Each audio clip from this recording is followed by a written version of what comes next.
Hear that? Nothing? Me neither. But that's the perfect spot for your company's name to step into the spotlight. Become an underwriter for As You Mic It and let every episode be your curtain call. Slip a note to podcast@pashakespeare.org for more information. It's St. John's with the apostrophe. I've been calling it St. John the whole time. Oh, no, it's St. John's. Yeah. St. John is a different place. In Canada? Yeah. Oh, no. There's St. John's, Newfoundland and Labrador. Newfoundland, understand? Newfoundland, understand? Not Newfoundland. No, Newfoundland, understand? I do. Welcome to As You Mic It, the official podcast of Pennsylvania Shakespeare Festival. I'm Artistic Director Jason King-Jones, and as always, I'm joined by our Director of Education and Community Engagement, Kim Carson. Hello. And Associate Producer, Connie Behringer. Hello.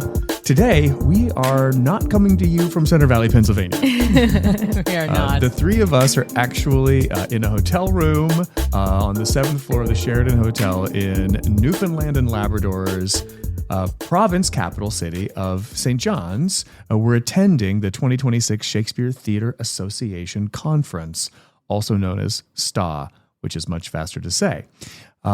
So this is it's an annual convening of theater companies that are committed to the works of William Shakespeare, producing and presenting the works of William Shakespeare. It is the conference has been going on for 36 years. We're entering our 35th year, so we have actually been a part of STA since its very early years. But this is the first opportunity that Kim and Connie have both had to attend STA, and every year we're at a different place. This year the host is Shakespeare by the Sea Festival in St. John's, and every year it's a different city, and next year, for the 2027 conference, we'll be hosting it at Pennsylvania Shakespeare Festival. Woohoo! I had a button for that. So as I said, we're stepping outside the usual confines of our studio, but we are, of course, staying true to this podcast and what this is all about, which is learning from artists and ideas that keep Shakespeare alive and on our stages.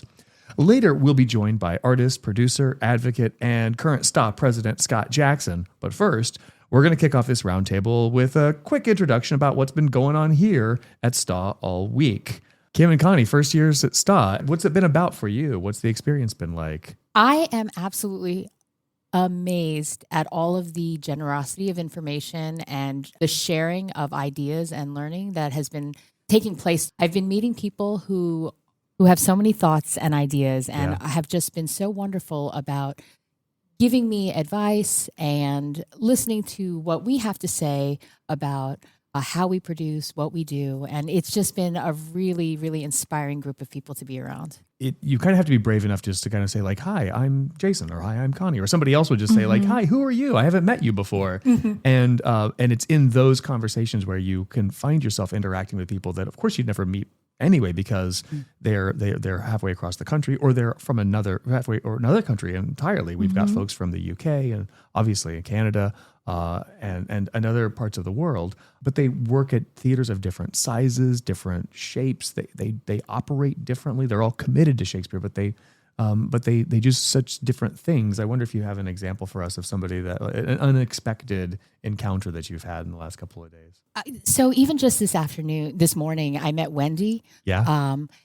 She's from Colorado Shakespeare. And I was absolutely struck by the parallels that we have in our lives and going forward. You know, Colorado Shakes as an organization is very similar in ours to size and to scope, to their season and where they even live. It's on the other side of the Rockies, but it really, really has a really strong analogous relationship to what we do here at Pennsylvania Shakespeare. Yeah. I think it's at University of Colorado at Boulder, isn't it? I think that's where Colorado Shakes is. I believe so. Yeah. And their lives are so similar to ours, and they have very similar hopes and fears and all of those things. And one of the things that she had said that really made me smile was they're in a real push right now to do their casting process. And she had said, we need to get them before Utah does. And so apparently the folks at Utah look at the resumes coming in of all the actors and they say, oh, you've been at Colorado Shakes? Well, we would like you to. Because that was a familiar comment that she made. And just knowing that other people are in a very similar place as us made me feel in very good company. Awesome. Yeah. Awesome. Kim, this is obviously your first conference. No, this is your second conference. So I wonder, and I apologize for saying that it was your first because it's not. This is your first time for the whole conference. I was going to say it's my first in a way because last year I was only at the pre-con, the practicon, right, which is geared towards educators and education practices specifically. This is my first year having the joy of the rest of the conference as well. And what are your thoughts? It's terrible. Two thumbs down. Do not recommend. No, the absolute opposite of that. I'm finding myself opening up and really buzzing with all of these connections that I'm making. Chatting with people. Just at every moment you turn around and there's a person who's willing and able and friendly, willing to share thoughts with you. Ask questions of you, you can ask questions of them. It really is a meeting of the minds. It really is. And this year, the Education Practicon was a little bit different. Typically, it's sort of a bunch of vignettes, right? Each session is a new topic, and you get this sort of plethora of information kind of all thrown at you in those 3 days. And this year, it was a little different because it was all 3 days was one continuous practice leading to a quick raise conclusion, right? It was these practices that help actors do a quick raise production, which is something that we do, but not necessarily in this way. Correct. Our extreme Shakespeare is the quick raise, sort of Shakespeare's original practices kind of work that we do. And so it was fascinating to me to be in a room with people who kind of do what we do, but they do it in a vastly different way. And to take part in that, you learn so much by doing.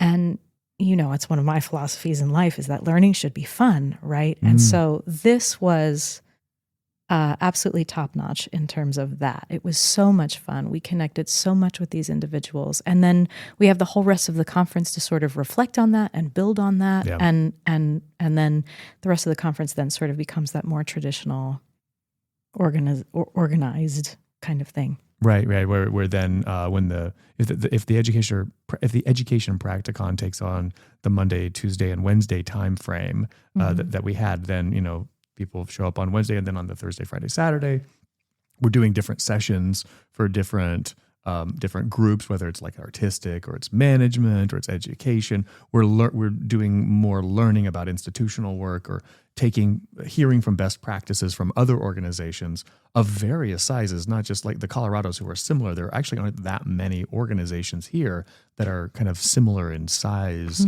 to what Pennsylvania Shakespeare Festival does. There are a few. There are the Stratford, Ontario, in Stratford, Ontario, the Stratford Festival, which is like a $50 to $80 million budget, depending on the year, right? And then there are so many organizations that are small Shakespeare companies that are doing it with $50,000, $100,000. How are they connecting with their communities, whether they're touring around or they're in a single location, and hearing about the challenges and the ideas that they're wrestling with, and the innovation that they're also kind of coming up with, creates opportunities for us to then come back to our offices, not only invigorated and inspired, and understanding that we're not alone in our in the work that we do in Center Valley. We're part of a whole tapestry of companies that are doing this work. But we also know that we now have people that we can connect with to say, like, hey, tell me more about that thing that you did. Or we discovered this thing, or you said this thing. Can you tell me more? And so now we've got this whole network that we can kind of connect with too. And the innovation is in so many different ways, right? Artistic innovation, educational innovation, budgetary innovation, fundraising, everybody is sort of dealing with similar things at different levels and sizes, but dealing with similar things. And so to be in a room full of like-minded people and it's just been great. So we have been having a wonderful time at the Stock Conference, and soon the dream will be over. We'll be back in our offices. We'll be prepping for our season, knowing that we have a collection of friends and colleagues that we can call upon, whether they're at Shakespeare's Globe or they're at the Bard and Beyond or anywhere else. Right. So many different folks that we can be reaching out to. Being in this space allows us to focus for a second on the work that we need to do and then extend that work back into our annual work and get ready for our summer season, which we are really, really excited about doing. Any final thoughts, Connie or Kim? I'm grateful. Yeah. Yeah. I think that definitely echoes my sentiment. I not only feel gratitude for the sharing of ideas that our colleagues around the world have. I feel an immense gratitude towards Shakespeare by the Sea, who is hosting this beautiful event. And they did such a gorgeous job at putting this together, making us feel at home and want for very little. Yeah. I will complain to them about the weather. Surely they could have helped us out with that. But. And with us hosting the conference next year, around this time, it'll be in the first full week of January. Any thoughts, any tips that you're taking away? Because one of the reasons that we're here is to get a lot of information about how we can be hosting a really great conference. Any thoughts about what we want to do as we're focusing on prepping for something for next year? There's this term that keeps circulating, radical welcome. Yeah. Yeah. Radical hospitality, radical welcome. Yeah. And I'm taking that with me forward, certainly, because that's what you want to do for your friends. That's what you want to do for your colleagues. It's what you want to do for your audience. It's what you want to do for your actors. But I just let radical welcome is really sticking in my mind right now. Yeah, and hospitality is really one of our core values. It's one of the core values of DeSales University. Yeah. And so the idea of being able to show this wonderful welcome to our guests next year is very exciting. I'm so excited that so many people have come up to us and said, if you need anything, call me. Right. Yeah. And that's just been so amazingly helpful. I've said, I will call you. I have your name and number. And you can't hide at this point. I know where to find you. Indeed.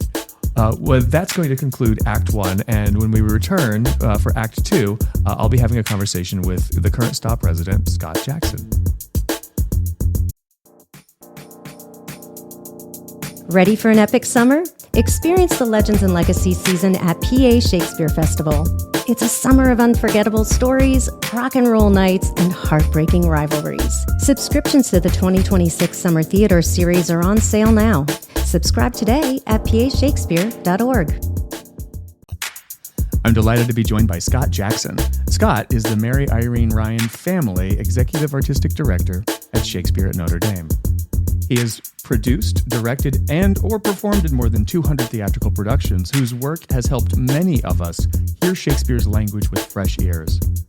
Through performance, scholarship, and teaching, he bridges research and practice, and he's brought Shakespeare to new audiences and performers alike. Shaped by the energy of this gathering, let's talk about this work, this journey, and what continues to draw him back to Shakespeare and in performance. And I'll also say I've been a part of the Shakespeare Theatre Association for now. This is my 4th conference. I met Scott 4 years ago, and we immediately became like the biggest bromance in the world.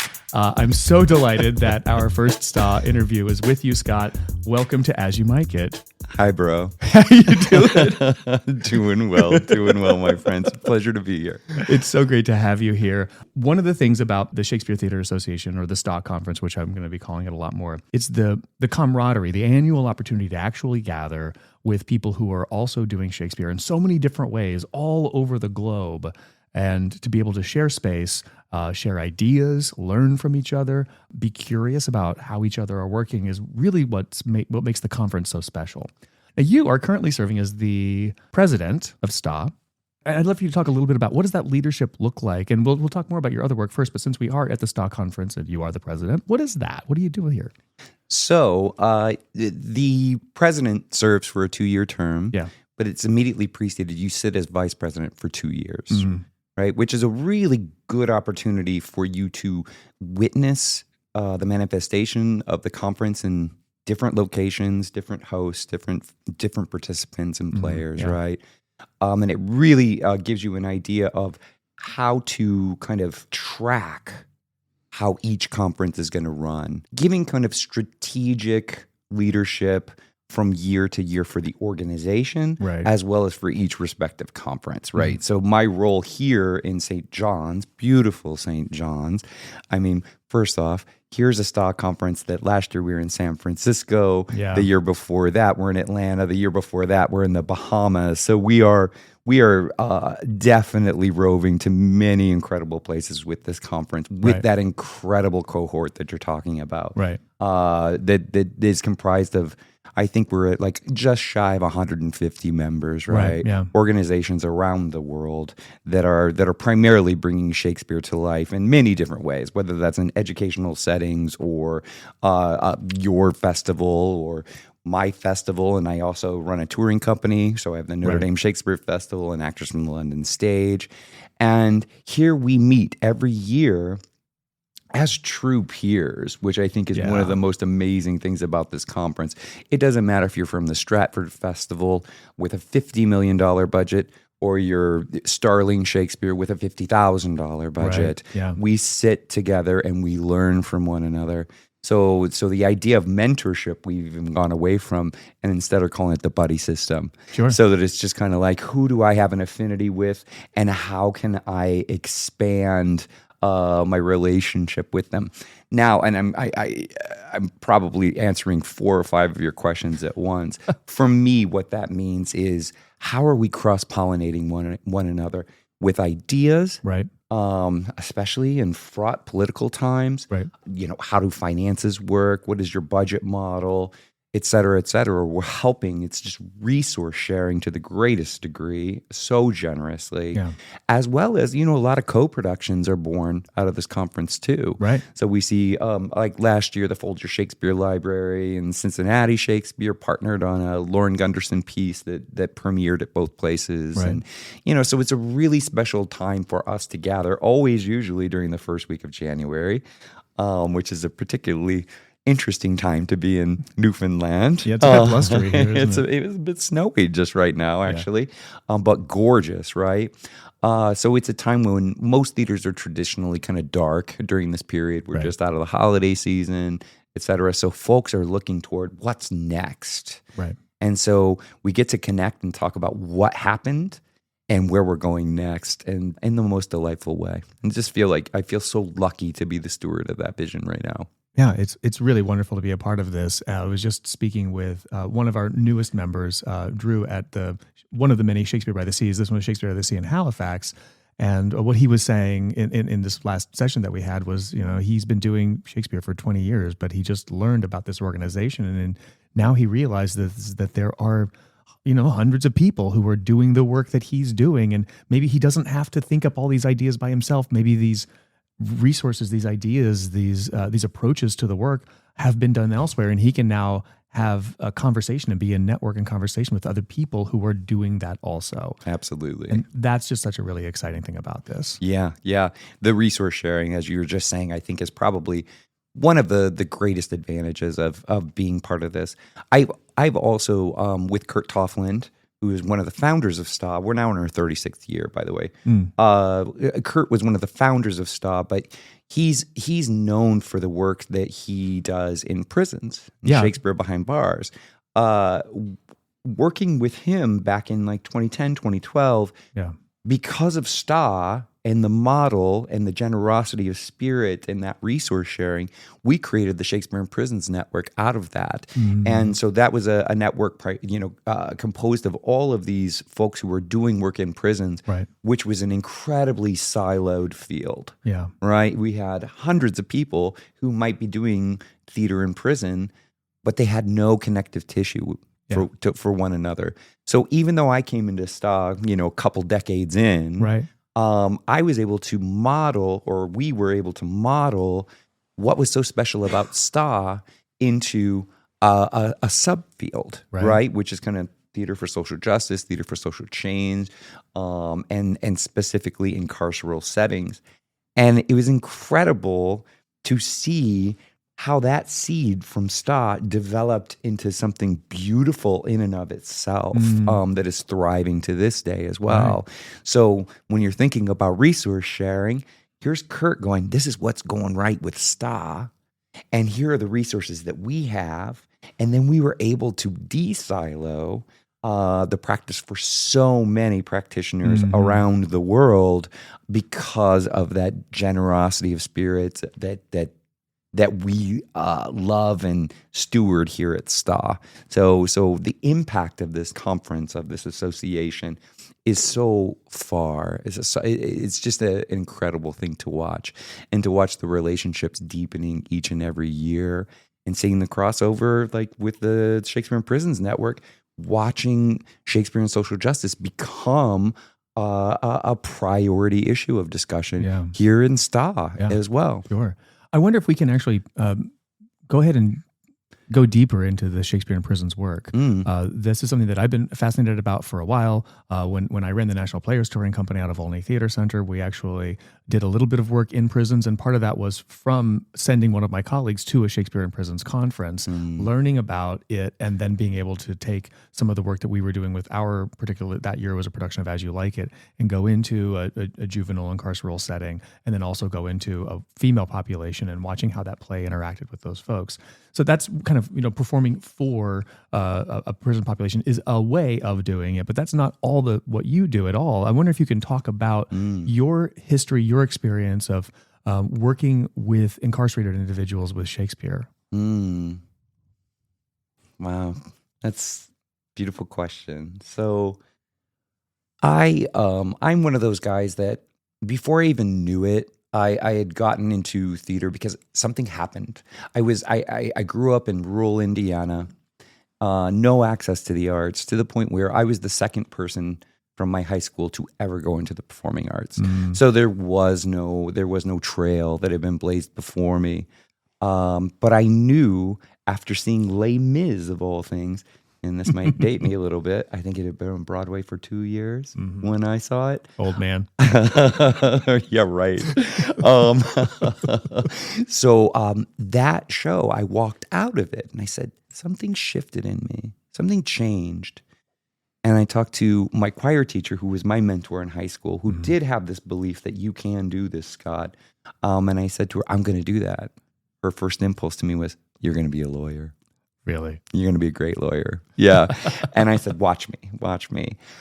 But so I started to get involved in acting, in the craft and everything, but always going back to that special seed that had been planted in me by seeing this grand performance and knowing that theater had a role, had a certain social utility that's what really interested me about the field. More than even being on stage and performing, I wanted to create light and create dialogue and community around the theatrical process. Wasn't Shakespeare then. I was actually quite averse to Shakespeare until I was about 25, honestly. So we'll talk about that too. We'll talk about that too. So fast forward to my arrival at Shakespeare at Notre Dame, the University of Notre Dame, which ironically, I'd left Elkhart, Indiana, and moved to Seattle, and then moved to Alaska, and then spent a couple years in London, then moved back to Alaska, and got this job that was perfect for me because I'm a hyphenate, right? Yeah. I do education, I'm teaching, I do the management, I do the artistic curation. Right. And this position spoke to all three of those areas, and it was 20 minutes from where I grew up. And that was in 2007, and I've been there for 18 years. So early in that tenure now, I met Kurt. Yeah. And Kurt had been in discussions with my boss, Peter Holland, who's one of the world's great Shakespeareans, on the academic side, great scholar of Shakespeare, is actually editing King Lear for the Arden Four right now. He's a general editor of Arden Shakespeare, right? They had been in discussion about, wow, we really should host a conference where we just bring prison arts practitioners together. We won't have an agenda. We just need to get them in the same room. And so we realized that goal in November of 2013, we had our first Shakespeare in Prisons conference, and we expected maybe 25 participants would come. Yeah. I had to close registration at 66. My budget was blown out of the water. Really? And the first sentence uttered at the opening of that conference was, "We're proud to announce this will be a biennial conference," based on just the response we had. Sure. So we had an incredible convening for about 2 or 3 days in 2013. Then we actually hosted the STA conference in 2016, which was a big anniversary year. It was the 400th anniversary of Shakespeare's death. Mm-hmm. There was the Folger Folios were visiting every state. We were the Indiana site for that. And we wanted to bring this cohort in conversation with the STA folks that we knew were coming for the conference. So one of the unique elements of the STA conference is, you have 3 days of traditional convening, which we're in the midst of, the last day of, actually. Right, like the Thursday, Friday, Saturday of the week is panels and keynotes and plenaries. Well, and specifically here at this conference, the 3 days prior were what we call the practicon. Right. And we got 3 days of a deep dive into a quick raise methodology of how to bring plays to performance level in a day. Well, it's not even a day, really, right? Yeah. Is what we learned. Right. But a very deep dive into practice. Right. So what Notre Dame, when we hosted in 2016, what is unique about our organization was we had the Shakespeare in Prisons Network. So we programmed the second Shakespeare in Prisons conference as that practicon the first 3 days of the week. Oh, nice. So we had, like I said, 66 at that first conference. The second, we had 107, I believe. And some of them were STA folks. Quite a few of them were from STA. Yeah. Many more were from, just prison theater programs. They weren't STA members. But on that Wednesday night, which we traditionally have an opening reception, we were able to blend the 2 cohorts together. Mm-hmm. And so introductions were made across lines, and it really just brought the field. It was like a legitimizing moment for the field, because here we were together. It wasn't just some random program here in Missouri and another random program over here in Michigan. We were united as a field in much the same way the STA contingent is. Right. And so we got to really celebrate that crossover and then bring this idea of Shakespeare as a vehicle for social change into as a main theme into the conference for 2016. Right. And so many of our panels and plenaries and activities were based around reimagining Shakespeare through what we now call the applied Shakespeare lens, which is kind of deconstructing these traditional expectations of what it is to engage Shakespeare in performance, and instead place Shakespeare squarely in the hands of a community you wish to work with, creating a constructive space where everyone's voice is an essential participant in the building of a production or whatever the engagement with the play is. And we can step back and just be facilitators of that process and reinvent the approach based on what that community has to say about the play. Right. So that was 2016. And then the Old Globe picked us up in 2018. Yeah. I believe we had 170 or 180 participants at that conference. And then we were going to meet in partnership with the Folger Shakespeare Library back at Notre Dame in 2020, October of 2020. We know what didn't happen. Yeah. But what was born instead was a virtual convening. So we took what was going to be a 3 or 4 day conference, and instead it became what many attendees started to call the world's longest conference, because we started in early November and we finished in the middle of April. Whoa. All of us were furloughed out of our programs. Right. We weren't leaving the house. We were deep into probably the Delta wave of the pandemic at that point. And so we designed an engagement model that really looked, it was happening on Fridays.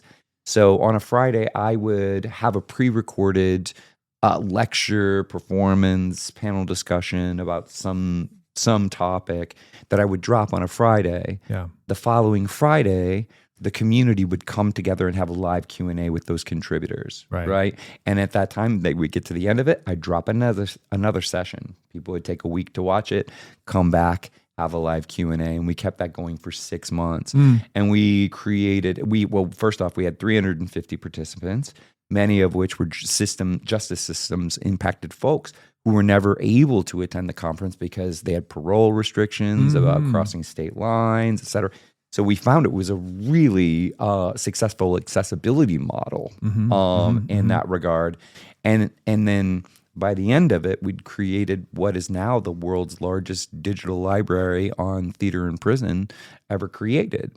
We have over 65 hours of recorded materials that are just available at shakespeare.nd.edu for anyone who's interested. And the content, it just bridges so many subjects. So from Bessel van der Kolk talking about trauma to anti-racism training sessions to formerly incarcerated folks talking about if they were running a program, what it would look like, and participation from 17 countries and 26 states. It was a truly global event. That's amazing. We will drop that in the show notes, that website. We'll also drop the STOP website information in the show notes as well. Great. So that's fascinating. And you didn't answer my question. I didn't. I figured if I talked for 15 minutes, I'd get there eventually. What got you started working in Shakespeare in the Prisons? So what got me started working at Shakespeare in the Prisons? All right, I'll take a step back and a step forward at the same time. My previous position was as executive director of the Fairbanks Shakespeare Theatre in Alaska, of all places. And at FST, we were, the single Shakespeare theater in a very, very large state with very few roads. And we had started touring. We created a touring model. Yeah. Mind you, this is a company that was financed by a gaming operation because there's no other way we would have been able to fund what it is we did in a community of 45,000 people. In a borough the size of, I think, Connecticut. So we were creating these long road tours, and the road is basically a triangle that goes from Fairbanks down to Anchorage and the Kenai Peninsula, then over to Valdez, and then maybe you take the ferry over to Juneau, but then back to Fairbanks, and that's a couple thousand miles just to drive that triangle. Wow. And there are little villages and towns along the way, and so we would just pull up like a true touring company. How many people in the company, can I ask? So the couple tours we did, I would say we had, over 15 and less than 20. Wow, that's still a lot of people. It is. It's a lot of people. So you got 15 or 20 people. You're traveling around these small country roads, village to village. And drive 8 hours, sleep, and then put up the show the next day. Yeah. Turn around, do it the next day. Turn around, do it the next day. So we staged the largest road tours in the history of Alaska that way. Not only that, it was very early days for the Shakespeare and American Communities Grant. And they used to have an option for a special educational model, and this company had done a mass reading of all of Shakespeare's works called the Bardathon, 24 hours a day over 8 days every January when there's 2 hours of daylight and it's 40 below zero outside. We would go into the theater with a rack of costumes and a couple dozen riversides and read the canon every year. And it's still happening. I think it's in its 26th year at this point. But so these experiences, because when we rolled into Anchorage, we would perform at the homeless shelter. We would perform at the juvenile facility. And I started to figure out how, as a producer even, this made financial sense too. Sure. But that seed that had been planted that I talked about 45 minutes ago, that seed that had been planted started to mature. I started to remember this is why I got into this. And so when I moved to Notre Dame, there is such a commitment to social justice mission, as you will be full aware at a Catholic institution as well. Right. That these universities are not just for education, they're for driving positive change in society, Absolutely. right? And that, even though I'm not Catholic, that spoke very deeply to me, this Catholic social tradition and Catholic social teaching. And I found a campus community that was so behind these non-traditional approaches to Shakespeare, like going into a prison with a performance, or bringing in these community members and using university spaces and letting them tell their stories, etc. And so fast forward a couple of years, a little bit before the first Shakespeare in Prisons conference, one of the companies that is part of Shakespeare at Notre Dame is Actors from the London Stage. Yeah. And that's a 5-actor British troupe. It's been around for 50 years, actually, as of this year, founded by a guy, this visionary English academic, a Shakespearean by the name of Murph Swander at UC Santa Barbara. And he had some friends in the RSC, like, Ben Kingsley and Patrick Stewart, those guys, Brian Cox, and these guys. We're talking the mid-70s, right? Yeah. And he was one of the loud voices at the Shakespeare Association of America conference, which is kind of the star of the academic world. Right. So it's all English scholars. And he kept throwing a provocation out that they were teaching Shakespeare the wrong way. They're teaching Shakespeare as a literary artifact, as opposed to these are play scripts that need to be lifted in the air for there to be meaning for their students. Yeah. And so he developed this touring model of 5 actors, because that's how many you can fit in a car. Yep. And a show that fit in a suitcase, because you only got the trunk of the car. And they started driving up and down the coast of California, bringing, this 5-actor model to universities. And they would perform a full Shakespeare, which is 5 actors, as well as go into classes all across the academic spectrum. So go into an accounting class and teach presentation skills, go into a law class and teach rhetoric, et cetera, et cetera. Okay, fast forward 25 years, they become resident at Notre Dame. Okay, and this is all before your time. Yeah, okay. Yep. And then as I came into my job in 2007, those first couple of years, I started trying to bring that show, which is inherently transportable, into different community spaces, including Westville Correctional Facility, Indiana's largest state prison. And I brought the show there. I think we had 70 or 80 guys in attendance. That first show was it was 12th Night. It was 12th Night was the very first one. I think we're in 2012 now. And I have never seen an audience lean into Shakespeare. These guys were so hungry for emotion, for color, for joy. Yeah. And they may not have understood every word, but they read the resonance, the vibration of the performance. And at the end of it, I registered it too. And I asked, how many of you would be interested in learning more about Shakespeare or about acting? And like 60 of those 70 guys raised their hands. Really? And I said, well, there's my mandate. Yeah. And so, fast forward 13, 14 years now, every AFTLS show, tour, which tours nationally, their preview performance, and I really should call it their premiere performance, is at the prison. Really?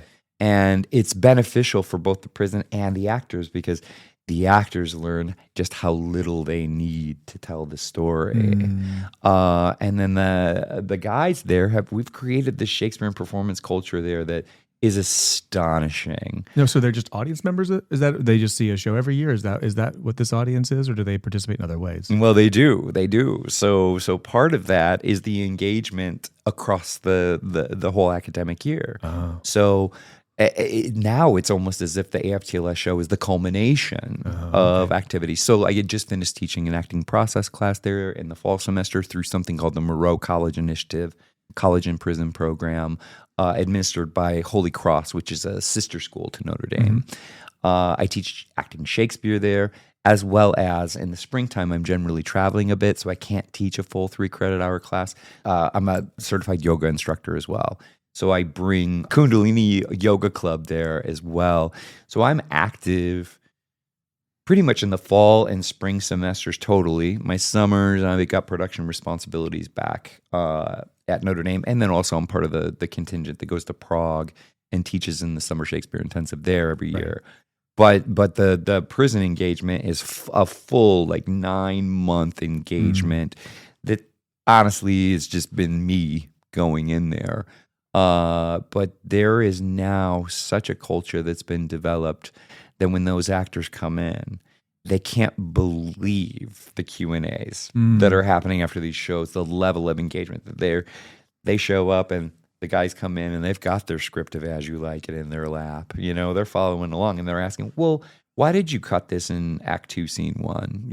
What was the reasoning behind cutting that passage or whatever?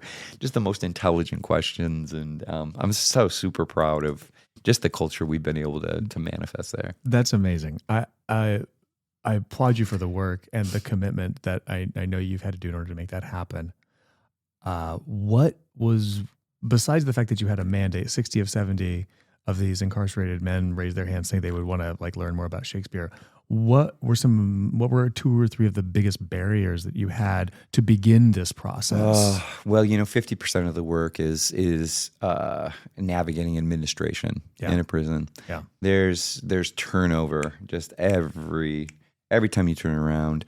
There's a new face trying to do it better than the person before, and it's all about trust. Yeah. You're developing a trust relationship with the prison over time.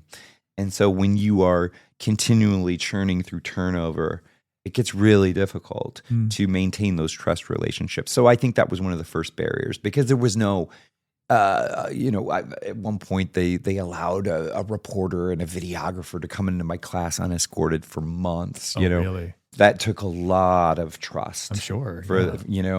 But once I kind of demonstrated that I was there for the long haul, because consistency is a huge hallmark of that trust relationship. You're going to show up, right? Because they have plenty of people who are like, oh yeah, I'll do this and this and this, and then they come one time and never come back, right? So once I demonstrated I was in it for the long haul and started to laugh with the custody officers, coming through shakedown, and they'd see me and they knew I was Mr. Shakespeare and, hey, Mr. Shakespeare, to be or not to be or whatever. And just connecting with folks personally, these doors, or shall I say these gates started to open and stay open. And so I think that was the biggest struggle in the beginning. The second, I don't know if I realized that this was such a flawed pedagogical structure until many years later. But I was kind of walking into a carceral space where folks are concerned about survival. Yeah. And I'm setting a script in front of them, say Mackers, and saying, let's play. And I look back on that approach, and I kind of recoiled, you just kind of did in your chair, ooh, what are you opening up? Yeah. But the wonderful thing that came out of that was I then went to get my Master of Fine Arts degree quite late in life. I was 44, I'd say, but I got an MFA in actor training and coaching, so it was a degree in pedagogies. Right. And I was really interrogated about my approach in the prison. Right. And then I started to learn about trauma awareness and pedagogies for folks who have been through, adverse experiences, whether in childhood or adulthood. And certainly a prison is one of the most traumatizing places you could be. You're a traumatized individual just going into the system. Right. And then you're housed in a facility that is continually traumatizing you. So how do you create a space, because I don't believe in the word safe space, how do you create a space wherein the ensemble can police it themselves, not look to me? I mean, sure, they're going to look to me as, I guess, the ultimate authority in the room, but I'm ceding power Yeah. I'm ceding control of what is our outcome. We're going to get Act 5 blocked today. Well, they haven't had commissary in 5 days. They're all going through sugar withdrawal. There was a fight in the unit. Everyone's been penalized, or et cetera, et cetera. Right. So there's all these extenuating circumstances that happen outside my door that obviously are going to make their way in. How do I develop a pedagogy wherein they feel okay to put down the armor for 2 hours, to trust that they will be okay, and to actually re-engage with self with a capital S, right? To use character and some of the therapeutic modalities that I'm presenting them with, whether that's pranayama and breath practice and how that relates to acting and how acting makes human relationships visible, right? What does this person want from me? What's standing in their way? How are they going about getting it? And giving them, through acting, that acting class, these modalities that help them when they are pushed into an activated state. And they might get themselves in trouble because they're going to see red, quote unquote, right? Because they're so activated in those moments. It gives them the ability to see what's happening in front of them and then to realize, I'm activated. I can go back to this 4-stroke breath that Scott taught me, to recover myself out of this fight or flight state back into something that's around, a green state or a parasympathetic rest and digest state. So a really long answer about those two, that's two examples of some of the longer term, I don't want to call them struggles, but challenges that were there from the very beginning. One, I was able to get past the whole trust thing within the first year.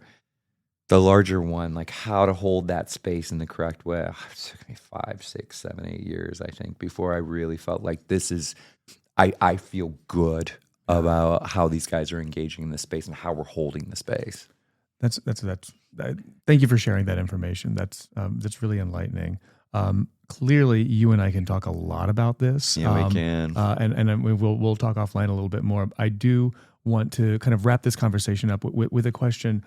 And I appreciate the fact that I'm just throwing questions at you and you're answering whether we haven't prepped this conversation at all. Obviously, we're just finished a lunch break and we're going back into a session pretty soon. I'm thinking about the fact that you've been doing this for so long and you're in this large facility, one of the largest facilities in the state of Indiana. And because you've been committed to it for so long, I'm wondering about any of those people who've been through the system and have re-entered into society, if you've encountered any of those individuals and how has that shaped your understanding of the impact of the work? How is that manifested into your own personal practice?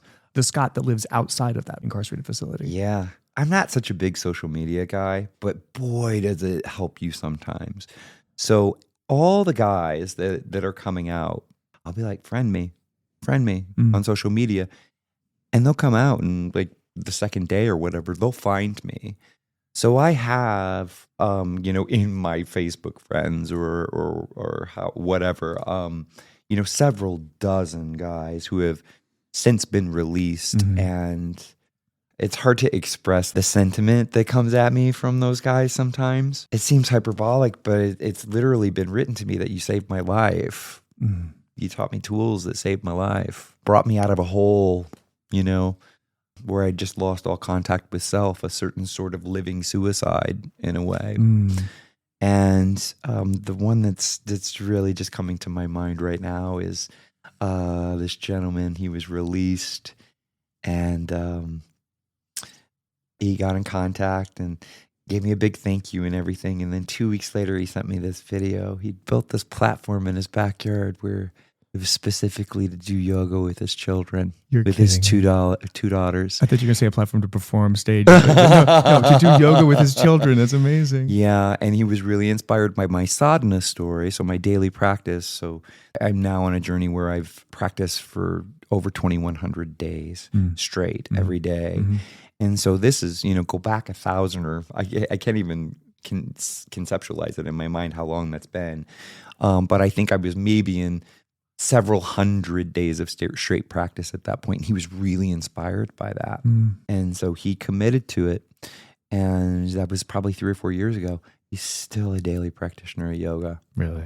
So those are just the seeds that you plant, that you don't try to control the harvest. You just trust that that seed's been planted in a way that's going to best serve that person. And yeah, to see them thriving on social media.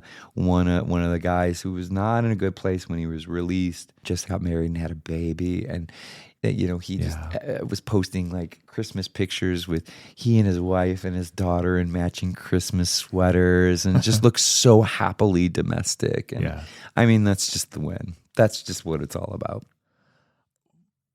One of the most inspiring things about being here at the conference is being able to have conversations with people and to see how the work that they do impacts the lives of the people in their community. And we walk away inspired. So Scott, thank you for inspiring me, and inspiring us to continue to think about how we can not only perform Shakespeare for the folks who are privileged enough to be able to pay a ticket for, a $60 or $70 ticket to see a show, but to also create those opportunities to connect to folks who don't have access otherwise. And just, it's really inspiring work. Thank you very much, Scott. Thanks for giving me the opportunity to just revisit it. This is great memories right now, so appreciate it. Thanks. I also appreciate the fact that you and I are both competing for having the lowest voice in the conversation. No, we're not.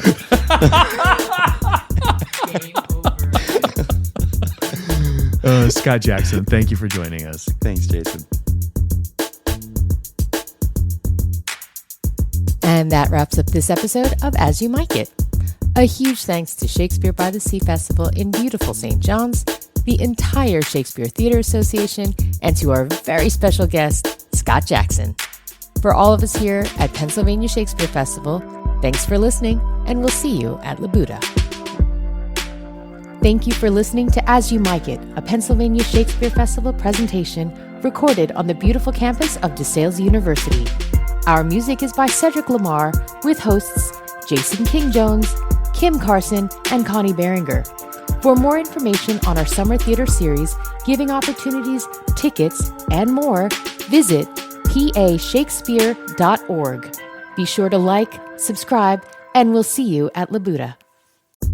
Behind every standing ovation is a network of patrons who know that theater changes lives. With tickets funding only half the cost, PSF counts on contributions to produce world-class theater, cultivate new audiences, and nurture future generations of artists. Give today at pashakespeare.org/support. Great theater is a collaboration both on stage and off.